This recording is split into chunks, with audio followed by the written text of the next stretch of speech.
Ito kasi malapit to sa sikmura ng taong bayan eh. Kailangan bigyan ng pansin. Coca-Cola mag-e-expand sa Pilipinas.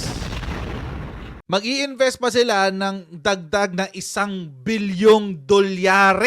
So good job po Mr. President. Good job dahil napaasenso nyo ang ating bansa. Kaya komportable at confident ang ating ang mga investors na mag-expand ng kanilang mga negosyo sa Pilipinas.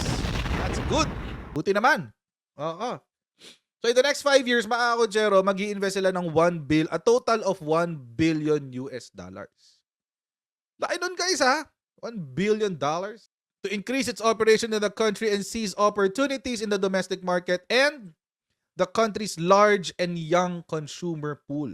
Mas maganda sana mga Kojero kung mag-charter change tayo. Bakit? Kasi hindi na kailangan ni Coke si Aboitiz.